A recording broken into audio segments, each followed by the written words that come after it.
سورۃ الجن یہ ہے اب وہ سورت کے جو اس میں کسی جوڑے وغیرہ کا معاملہ نہیں ہے، منفرد ہے، اکیلی سورت ہے، اور یہ واحد سورت ہے کہ جس میں اتنی تفصیل کے ساتھ جنات کا معاملہ آیا ہے۔ ایک سورت ہم پڑھ چکے ہیں کہ جس میں مسلسل خطاب ہے، یا معاشر الجن والانس فبأي آلاء ربكما تكذبان، 31 مرتبہ تو یہی آیت آئی ہے۔ یا یہ صورت ہے کہ جس میں ایکسکلوسیو جو ہے ان کا معاملہ آ رہا ہے۔ یہ بھی ہو سکتا ہے کہ یہ کوئی اور واقعہ ہو، اور یہ بھی ہو سکتا ہے یہ وہی واقعہ جو سورہ احقاف کا ہے، وہ تو جا کر انہوں نے جو کچھ کیا اللہ تعالیٰ نے وہ خبر ہمیں دے دی۔ اب یہاں پر حضور کو بھی وحی کے ذریعے سے مطلع فرمایا اور مزید تفاصیل آ گئی۔ یہ بھی ہو سکتا ہے یہ اور جنات ہو۔ بسم اللہ الرحمن الرحیم قل اوحی الی انہ استمع نفر من الجن، کہہ دیجئے اے نبی کہ میری جانب وحی کی گئی ہے کہ جنوں کی ایک جماعت نے سنا۔ کس کو سنا؟ قرآن کو سنا۔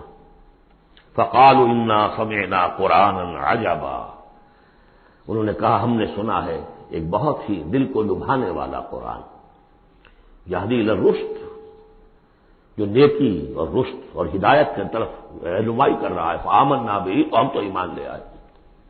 اس وقت بھی میں نے کہا تھا یہ لمحہ فکریہ ہے، ایک دفعہ کیا اجتماع ہے قرآن کا، اور وہ بندے کہاں سے کہاں پہنچ گئے، داعی بن گئے۔ ہمارا کیا حال ہے؟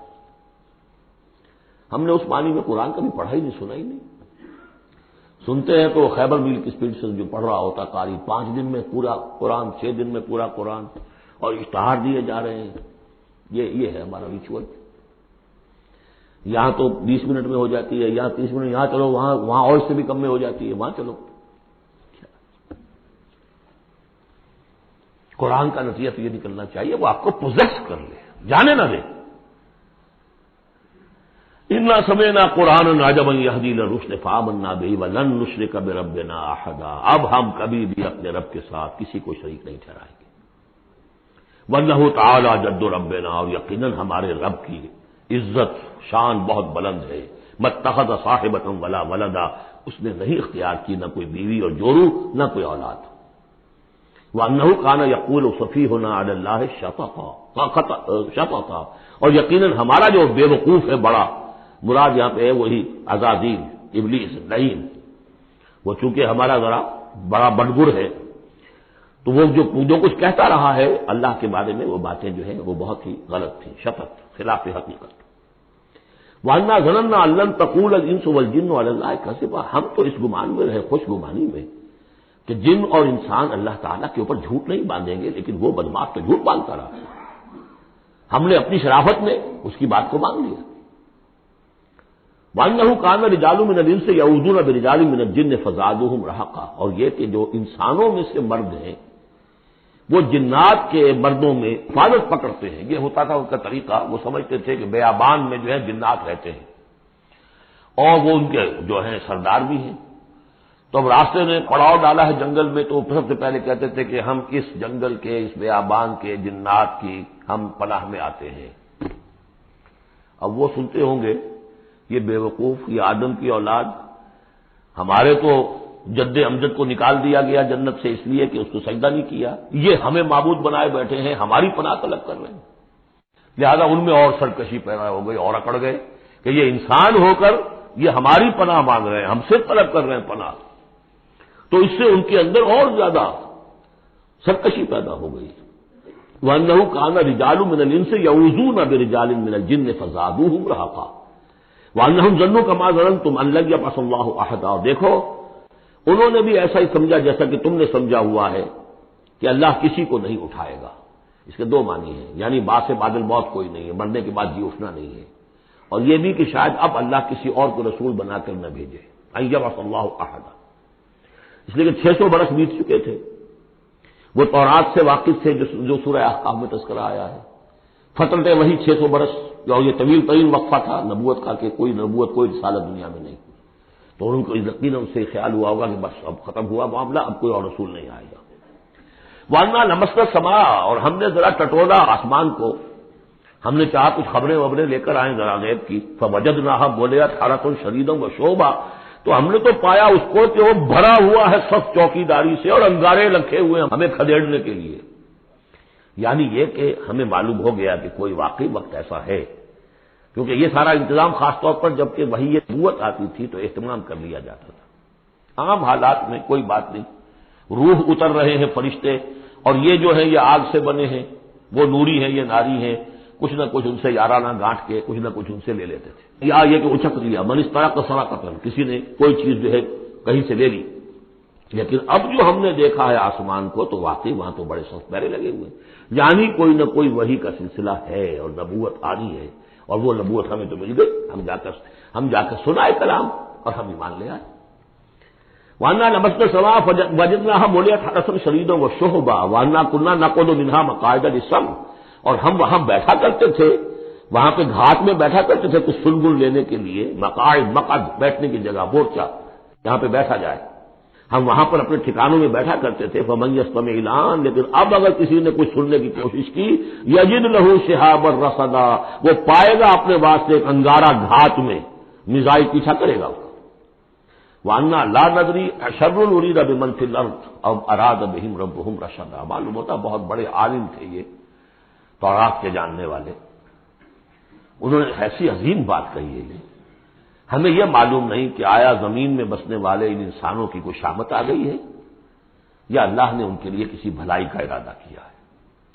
رسالت آئے گی تو دو ہی نتیجے ہیں، یا تو کوئی عذاب آنے والا ہے، اس لیے کہ وما كنا معذبین حتی نبعث رسولا، یا تو کوئی بہت بڑے پیمانے پر انسانوں کی شامت آنے والی ہے، جیسے قوم نوح، قوم ہود، قوم صالح کا حشر ہوا تھا، وہ ویسا ہی حشر ہونے والا ہے۔ اللہ نظری ہم نہیں جانتے، اشر ارید بمن فی الارض، زمین والوں کے لیے کسی شر کا فیصلہ کیا گیا ہے، ام اراد بہم ربہم رشدا، یا ان کے لیے ان کے رب نے بھلائی کا، خیر کا ارادہ کیا ہے۔ ظاہر بات ہے نبوت اور رسالت محمدی خیر پر منتج ہوئی۔ وَأَنَّا مِنَّا الصَّالِحُونَ وَمِنَّا دُونَ ذَلِكَ، اور دیکھو ہمارے اندر نیک بھی ہیں، جنات نیک بھی رہے ہیں اور دوسری طرح کے بھی ہیں، بد نہیں کہا، یہ ہے حکمت تبلیغ، بروں کو بھی برا نہ کہو، ہاں دوسری قسم کے بھی ہیں، نیک بھی ہے اور دوسری قسم کے بھی ہیں۔ كُنَّا طَرَائِقَ قِدَدًا، ہم تھے مختلف راستوں پر جو کہ ایک دوسرے سے پھٹے ہوئے تھے۔ یہ قددا جو آیا تھا نا، قدت قمیصہ، پھٹ جانا قمیص کا۔ وَأَنَّا ظَنَنَّا أَن لَّن نُعْجِزَ اللَّهَ فِي الْأَرْضِ وَلَن نُعْجِزَهُ هَرَبًا، اور ہم نے یہ جان لیا کہ ہم اللہ کو عاجز نہیں کر سکتے، ہرا نہیں سکتے، نہ زمین میں بھاگ کر، اور ہم کہیں بھاگ کر زمین میں اللہ کو شکست نہیں دے سکتے، اس کی پکڑ سے نکل نہیں سکتے۔ وَأَنَّا لَمَّا سَمِعْنَا الْهُدَىٰ آمَنَّا بِهِ، اور ہم نے تو جب وہ ہدایت سنی، الہدا سنا، اس کی استماع ہم نے کیا، ہم تو اس پر ایمان لے آئے۔ فَمَن يُؤْمِن بِرَبِّهِ فَلَا يَخَافُ بَخْسًا وَلَا رَهَقًا، تو جو کوئی بھی ایمان لائے گا اپنے رب پر، کوئی خوف نہیں ہوگا کہ نہ اسے کوئی نقصان دیا جائے گا، نہ اس پر کوئی زبردستی ہوگی، کوئی زیادتی ہوگی، جیسے جیسے ان کے اعمال صالحہ ہیں پورے اللہ تعالیٰ ان کا اجر ان کو دے دے گا۔ وَأَنَّا مِنَّا الْمُسْلِمُونَ وَمِنَّا الْقَاسِطُونَ، اور دیکھو ہمارے اندر وہ بھی ہیں جو فرما بردار ہیں اور وہ بھی ہیں جو بے انصافی کرتے ہیں۔ یہ قسط کے لفظ کے ساتھ سمجھ لیجئے، جب یہ ثلاثی مجرد میں آتا ہے تو قاسط اس میں فاعل بنا، وہ ناانصاف کے معنی میں ہے، یہ باب افعال کے خواص میں سے ہے، سلب ماخذ اس کو کہتے ہیں۔ جب نہیں باب افعال میں آئے گا تو اس کے معنی ہے عدل و انصاف، اور جب ثلاثی مجرد میں آئے گا تو نا انصافی۔ فمن اسلم فاولئک تحروا رشدا، جو لوگ اسلام لے آئے، اطاعت قبول کر لی، تو انہوں نے تو گویا کہ ڈھونڈ نکالی خیر کی راہ، نیکی کی راہ انہوں نے تلاش کر لی۔ وَأَمَّا الْقَاسِطُونَ، اور جو بے انصاف فَكَانُوا لِجَهَنَّمَ حَطَبًا، وہ لوگ جو ہے پھر جہنم کا ایندھن بن کر رہیں گے۔ یہاں تک ان کی تقریر ہے جو انہوں نے تبلیغ کی ہے۔ جو بات آگے آ رہی ہے یہ خود اللہ کی طرف سے کلام ہے، أَن لَّوِ اسْتَقَامُوا عَلَى الطَّرِيقَةِ لَأَسْقَيْنَاهُم مَّاءً غَدَقًا، اور یہ کہ یہ اگر لوگ اپنے اس طریقے پر جو طریقہ انبیاء کا تھا، جو آدم نے دیا تھا، جو نوح نے دیا تھا، یہ چلتے رہتے تو ہم انہیں خوب پلاتے، پانی بھر بھر کر خوب سیراب کرتے ان کو۔ یہاں لفظ طریقت آیا ہے قرآن میں، شریعت، طریقت۔ ثم جعلناک علی شریعۃ من الامر، شریعت اور یہ طریقت، دونوں کا مفہوم ایک ہے، طریقہ اور شریعت، لیکن یہ کہ اس کا استعمال ہو رہا ہے کہ شریعت سے مراد لی جاتی ہے جو دین کا قانون ہے اس کے ظاہری پہلو، قانونی پہلو، اور طریقت اسی کے باطنی پہلو کا نام ہے، کہ ایک نماز ہے، وضو کیسے کرو گے، کیا فرائض ہیں، کیا نوافل ہیں، کیا کام رہ گیا تو وضو نہیں ہوا، یہ شریعت بتائے گی، یہ آپ کو فقیہ بتائیں گے، یہ آپ کو مفتی حضرات بتائیں گے، لیکن نماز کی اصل روح تو ہے خشوع اور خضوع، حضور قلب، یہ پھر طریقت کی طرف منتقل کر دیا گیا. بدقسمتی سے پھر ان کو پھاڑ دیا گیا، وہ علیحدہ علیحدہ ہو گئے. یہ سب چیزیں یکجا ہونی چاہیے تھی. اور جو ہمارے اولین صوفیاء ہیں وہ بہت بڑے عالم بھی تھے، ایسے نہیں تھے کہ صرف صوفی تھے، وہ بہت بڑے مفتی بھی ہوتے تھے. بلکہ اولین کیا، اس دور میں بھی جو میں نے آپ کو بتایا تھا کہ قاضی صلاح اللہ پانی پتی رحمۃ اللہ علیہ، وہ مفتی بھی ہیں، مفسر بھی ہیں، محدث بھی ہیں، اور بہت بڑے مرشد بھی ہیں.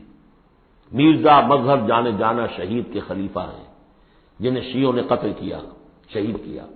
اور یہ سب شیخ احمد سرہندی رحمۃ اللہ علیہ کا جو سلسلہ ہے، سلسلہ مجددیہ نقشبندیہ، اس کے بزرگ ہیں. تو وہ ہیں وہ جامع و صفات لوگ. لنفتنہم فیہ، اور یہ بھی جو ہم کو پانی پلاتے اور سیراب کرتے، یہ بھی اس لیے تاکہ ان کو اور جانچے اور پرکھے اور امتحان لیں. ایک امتحان غربت میں ہے، ایک امتحان کمنگری میں ہے.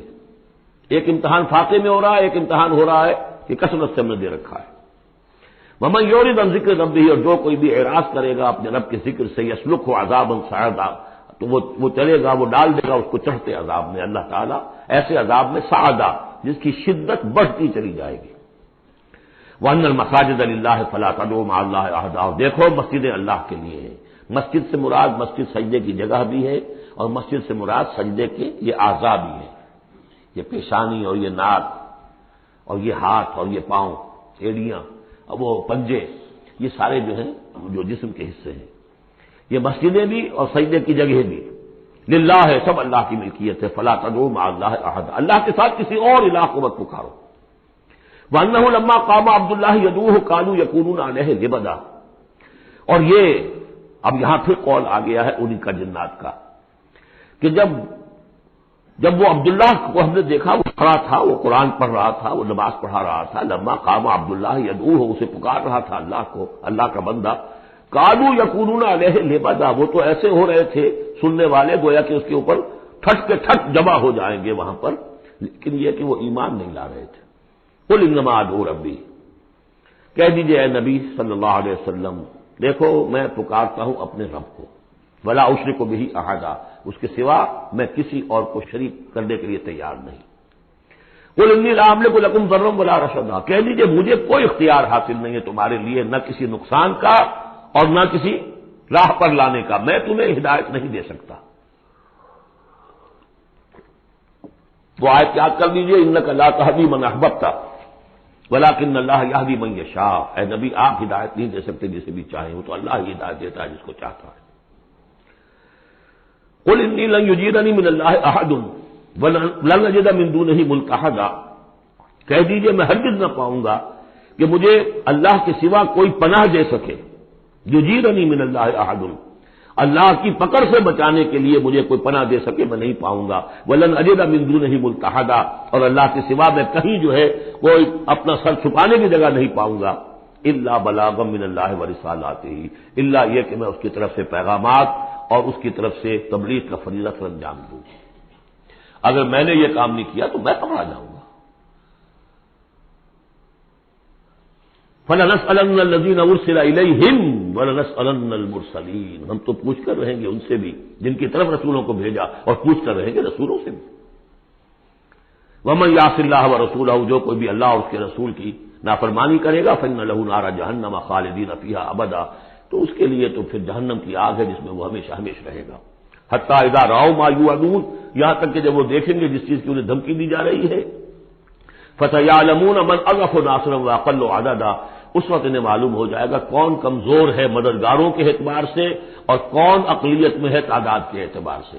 وہ تانے دیتے تھے نا کہ دیکھو محمد تمہارے پاس تو بیٹھے بھی ہوتے ہیں تو ہمارے کمی کاری بڑے لوور طبقات کے لوگ، اور وہ بھی چند ہوتے ہیں، دیکھو جا کے ابو جہل کی محفل بھری ہوئی ہے، بڑے بڑے لوگ بیٹھے ہوئے ہیں وہاں پر. اس وقت معلوم ہو جائے گا من اضعف ناصرا واقل عددا. یہ سورہ مریم میں بہت تفصیل سے یہ مضمون آیا ہے. قل ان ادری اقریب ما توعدون ام یجعل له ربی امدا، کہہ دیجئے نبی مجھے یہ معلوم نہیں ہے آیا جس چیز کا تم سے وعدہ کیا جا رہا ہے، جس چیز کی دھمکی دی جا رہی ہے. وعدہ اور وعید بنیاد ایک ہی اصل میں، اصل الفاظ ایک ہی ہے. وعید دھمکی، وعدہ لیکن حروف اصلی وہی ہے. آیا وہ قریب آ چکی ہے اسے، یا ام یجعل له ربی امدا، یا یہ کہ میرا رب اس کے لیے ابھی کچھ مہلت دے، کوئی تمہاری رسی دراز کرے، یہ میں نہیں جانتا. یہ سورہ انبیاء کے آخر میں بھی آیا تھا بولی ندری قریب ام بعید ما توعدون، کہہ دیجیے اے نبی میں نہیں جانتا کہ جس چیز کا تم سے وعدہ کیا جا رہا ہے وہ قریب آ چکی ہے یا بھی دور ہے۔ عالم الغیب، وہی ہے غیب کا جاننے والا، فلا یظہر علی غیبہ احدا، وہ اپنے غیب پر کسی کو مطلع نہیں کرتا، الا من ارتضی من رسول، سوائے جس کو وہ چاہے اپنے رسولوں میں سے۔ یہ بہت اہم قانون ہے قرآن کا، اور اس میں سارا مسئلہ علم غیب کا حل ہوتا ہے۔ ایک بات تو یہ کہ ہمارے جو بھی بریلوی بھائی ہیں وہ بھی مانتے ہیں، 4 باتیں وہ مانتے ہیں، 3۔ میں نے ایک مرتبہ تحقیق کی تھی بڑی مفصل، جا کر بعد لوگوں سے ملاقات کی، ابھی میں طالب علم تھا، کہا دیکھیے ہم ثابت مانتے ہیں اس بات کو، نبی کا علم ذاتی نہیں عطائی ہے، اللہ نے جو دیا وہی ہے۔ نبی کا علم قدیم نہیں حادث ہے، پہلے نہیں تھا پھر ہو گیا، اللہ نے دے دیا تو ہو گیا۔ اور نبی کا علم غیر محدود نہیں محدود ہے۔ میں نے کہا یہ 3 باتیں جو شخص مان لے میرا اس سے اب کوئی جھگڑا نہیں رہا۔ لیکن ہمارے ہاں کچھ لوگوں نے ایک ڈیفینیشن کر لی علم غیب کی، علم غیب وہ ہے جو بغیر کسی کے بتائے خود حاصل ہو جائے۔ اس اعتبار سے تو میرے پاس بھی علم غیب ہے، نہیں یعنی کسی کے پاس کوئی علم ہے ہی نہیں، ہمیں دیا اساتذہ نے دیا، حضور کو دیا اللہ نے دیا، جبریل کو دیا اللہ نے دیا، اس معنی میں تو ذاتی علم تو کوئی بھی نہیں مانتا کسی کا، علم تو دینے سے ہوتا ہے۔ البتہ علم غیب کسے کہتے ہیں؟ وہ چیزیں جو ہماری نگاہوں سے چھپا دی گئی ہیں، وہ عالم غیب ہے، جنت ہے، دوزخ ہے، فرشتے ہیں، یہ سب کیا ہے؟ عالم غیب۔ تو نبیوں کو تو کچھ نہ کچھ حصہ اس کا دکھایا جاتا ہے تو نبی بنتے ہیں نا، ورنہ میرے اور نبی میں فرق کیا ہوا پھر؟ اگر میرا بھی علم وہی ہوتا ان السمع والبصر والفؤاد، اور حضور کا بھی علم یہی ہوتا تو فرق کیا ہوا؟ حضور نے تو اس دوسرے علم کے اعتبار سے تو صاف کہہ دیا انتم عالم بامور دنیاکم، لیکن حضور کو معراج میں جنت دکھا دی، دوزخ دکھا دی۔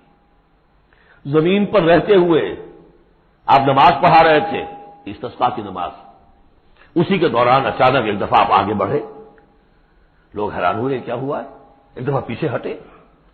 لوگوں نے پوچھا بعد میں کہ حضور یہ نماز کا حصہ تھا، یعنی ہم بھی فریضہ کیا کریں اس نماز کے اندر؟ یہ فرمان نہیں، اصل میں میرے سامنے جنت لے آئی گئی، اب بے اختیار میرا ہاتھ بڑھ گیا کہ میں اس کا پھل توڑ لوں، اور میرے سامنے اس کے بعد دوزخ لے آئی گئی، اور اس کا جو بھبکا آیا گرمی کا، اس سے میں بے اختیار پیچھے ہٹا۔ دنیا میں سیر کرا رہے ہیں، بہرحال یہ غیب ہی میں سے ہے، البتہ کل غیب یہ جو مانے نبی کے لیے وہ کافر ہے، اور وہ مانتے ہیں، بریلوی بھی مانتے ہیں، کل غیب کا کوئی سوال ہی نہیں۔ نبی کا علم محدود ہے، نبی کا علم حادث ہے، نبی کا علم عطائی ہے۔ 3 باتیں مان لیجئے، باقی نبی کا علم کتنا تھا کتنا نہیں تھا یہ میں کون ہوں ناپنے والا، اور آپ کون ہیں ناپنے والے؟ دیا اللہ نے جو دیا، بتایا جو بتایا، اللہ خیر سنا۔ تو یہ عالم الغیب وہ ہے غیب کا جاننے والا، فلا یظہر علی غیبہ احدا، تو وہ نہیں مطلع کرتا اپنے غیب پر کسی کو، ہاں الا من ارتضی من رسول، سوائے اپنے رسولوں کے۔ کذالک نوری ابراہیم ملکوت السماوات والارض، یہ ہم نہیں پڑھ چکے، ابراہیم کو بھی ملکوت دکھائے، حضور کو معراج کی سیر کرائی۔ الا من ارتضی من رسول فانہ یسلک من بین یدیہ ومن خلفہ رصدا، جس کو رسول بناتا ہے، غیب کی خبریں دیتا ہے، پھر اس کے آگے اور پیچھے وہ اپنے باڈی گارڈ رکھتا ہے، چوکیدار رکھتا ہے۔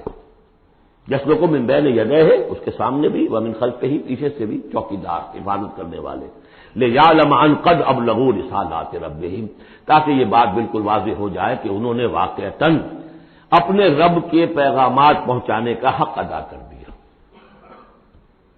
جیسا کہ حضور نے پوچھ کر جواب لیا تھا، انا نشہد انک قد بلغت الرسالۃ وادیت الامانۃ وکشفت الغمۃ ونصحت الامۃ، ہم گواہ ہیں حضور۔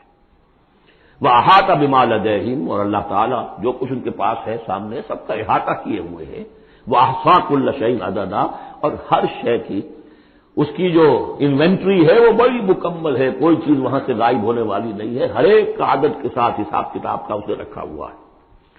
بارک اللہ لی ولکم فی القرآن العظیم ونفعنی وإیاکم بالآیات والذکر الحکیم۔